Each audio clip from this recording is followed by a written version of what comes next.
Acceptance. For after all, the best thing one can do when it is raining is let it rain. Henry Wadsworth Longfellow. Our lives are marred by change. Change is the only constant. Yet how often do we endeavor to change our environment, change the people in it, or their reactions and consequent behaviors? Change oftentimes is beyond our control. From inclement weather at inappropriate times to the behavior of others, we cannot change what has been, nor largely manipulate what will be. Our childhood memories are emblazoned in our minds, sometimes intact, oftentimes distorted by emotions and interpretations. And what happened a second ago, such as a bit of bad news, is just as much a part of our past. Yet we spin our wheels, tormenting ourselves with thoughts of what could have been, what we might have done differently, what we might have said, or, indeed, what others could have or should have said or done, with nary a thought to the impossibility of changing what is. If a friend said something hurtful, it is pointless to think of what she should have said. It is senseless to lie awake at night thinking of what we could have replied in retort. It is done. It is in the past. There is only acceptance of what is. It may have been hurtful, and our pained feelings must be acknowledged and accepted. Indeed, it is only from the point of acceptance that any change can occur. Stop engaging in mental calisthenics, worrying about what you cannot change. Accountability. It is wrong and immoral to seek to escape the consequences of one's acts. Mahatma Gandhi. A popular buzz phrase has evolved in our everyday lexicon. I am responsible. Everyone, it seems, from CEOs to politicians, is donning a mantle of responsibility. The word and sentiment has become so prevalent and popular that it is almost losing its meaning. This is evidenced by some flowery speeches from some notables who mouth the words but seem to escape without the consequences of such assumed responsibility. What does it mean to be responsible? Without justifying mistakes, rationalizing poor judgment, or blaming misinformation, how do we manage this onus of responsibility? Can we find compelling reasons to explain away a situation? To be responsible for one's actions and the outcomes of one's choices and decisions means that the onus is on us. Completely. We create everything that happens to us, good and bad. Indeed, nothing happens of its own. We are not victims. We are not helpless. Everything in our lives is there because of some choice we made. We cannot blame others for whatever predicament we are in. The concept that we create everything in our lives is sometimes very difficult to accept because it can be a formidable weight to grapple with. However, it is also extremely liberating because if we realize that we created something undesirable, however unconsciously or inadvertently, we can also create the opposite. We do not have to wait on the charity of others to get us out of our misery. When events beyond our control wreak havoc, we still bear the responsibility of how we will react to those events. A major disaster, an illness, a death, all can be made learning and growing opportunities, sharpening the blade, strengthening the twig. Whatever the situation may be, joblessness, obesity, broken relationship, by accepting that we are at the center of the situation and that we played a role in the situation, releases us from fretfulness and begins to open doors to solutions and a redesigned life. Allegiance. Truth is a tyrant, the only tyrant to whom we can give our allegiance. The service of truth is a matter of heroism. John F. Kennedy. Allegiance is commitment to a cause or a people. It is loyalty and the willingness to follow a purported hero or submit to the rules of a cause. Allegiance to a sports team, for example, would include cheering them in glory or failure, yet retaining one's loyalty despite repeated losses. Allegiance to a television character is likewise displayed in a willingness to follow the character's actions throughout the series. One demonstrates allegiance to one's family when its members are less than completely appealing. Loyalty does not diminish when allegiance is strong.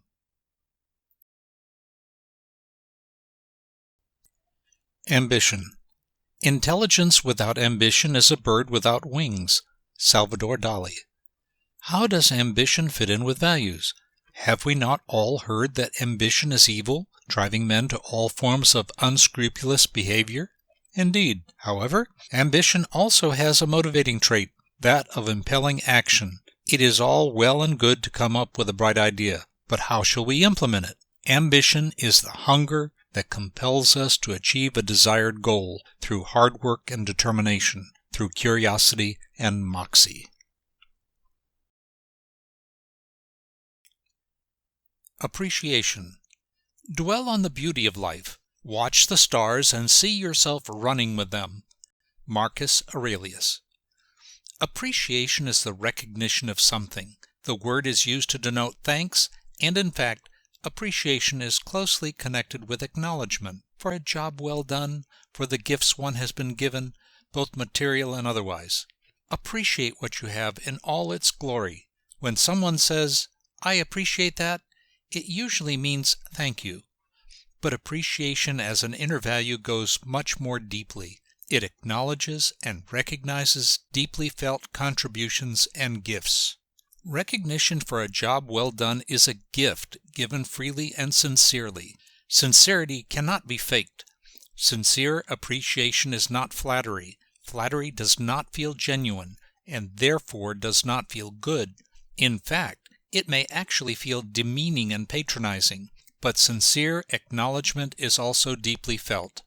The words used, the way they are used, the body language, and the situation in which they are used are all essential underpinnings of what is genuine, deserved, and ultimately pleasurable approval and thanks.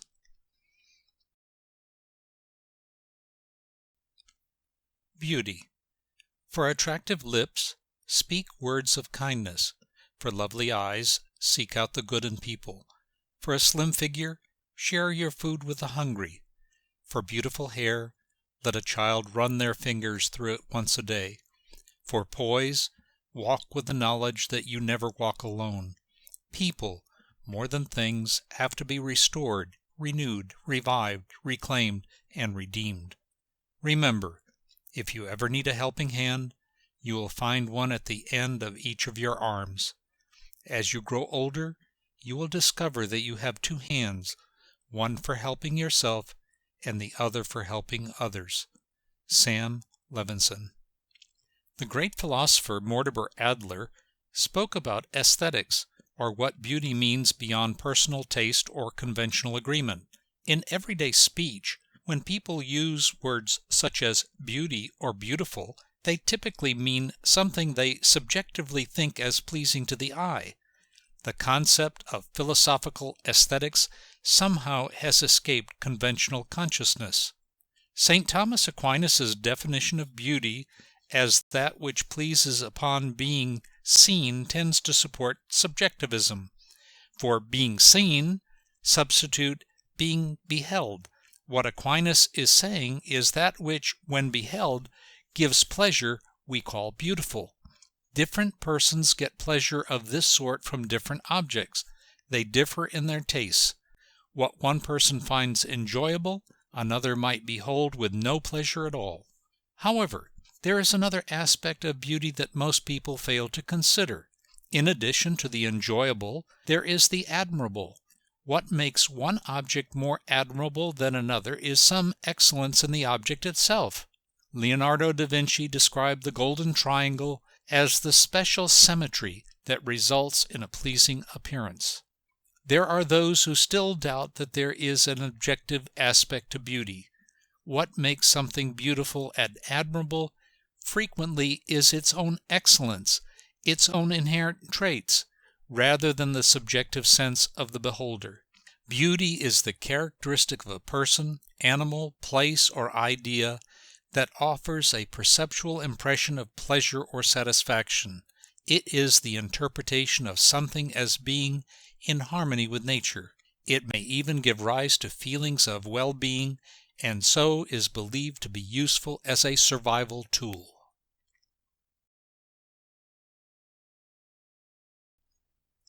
Benevolence.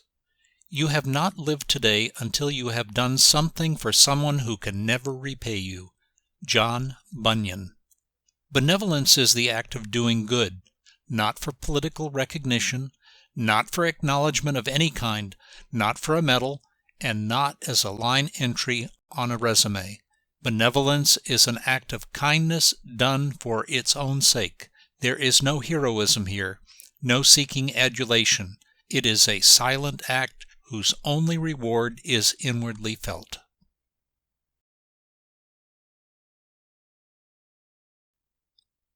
Bravery.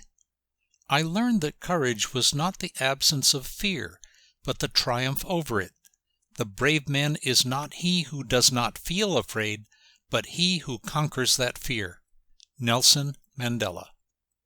The brave are not braver than you or I. They do not sport a mantle brighter or stronger. Their spines are not made of steel.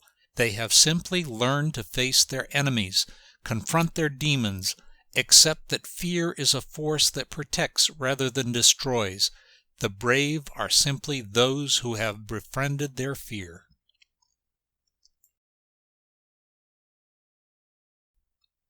Bushido. The best fighter is never angry. Lao Tzu. The concept of Bushido is foreign to the West. Its purest meaning is honor, or upstanding moral values. However, in the Japanese tradition of the days of the samurai, the code of Bushido was deep indeed. It encompassed all of life. The samurai were agents selected for their bravery to protect their master. Their master could have been anyone in a position of authority, from emperor to lower-ranked officials. The importance of the samurai tradition was their complete and total allegiance to their master, in all matters, including unto death. The violent life of the samurai was mitigated by a philosophy of wisdom and serenity. It was their duty to defend their master to the death, but honor required that their killing be moderated by wisdom, never by anger. The tenets of Bushido had to be practiced daily with study and meditation.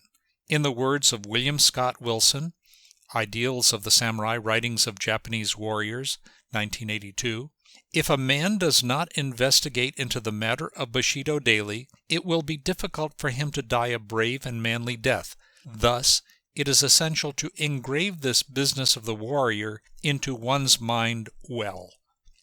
Similar sentiments were expressed by Cato, a ferocious warrior who stated, "One should put forth great effort in matters of learning. One should read books concerning military matters, and direct his attention exclusively to the virtues of loyalty and filial piety. Having been born into the house of a warrior, one's intentions should be to grasp the long and the short swords and to die."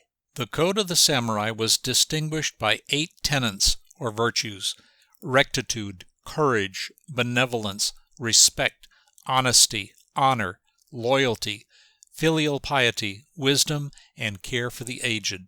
Those virtues are well described in the Bible and hold sway even to the present day.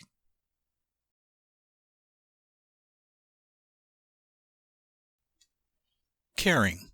The master of the garden is the one who waters it, trims the branches, plants the seeds, and pulls the weeds.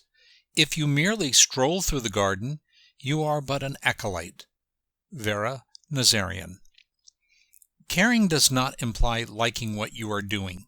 It does mean paying attention to someone or something and mindfully helping. Caring might involve doing favors, consideration, and empathy. It is the sensitive sharing of your time and self. As the quote above implies, it is tending the roses even if occasionally their thorns prick you. Still, you watch over them.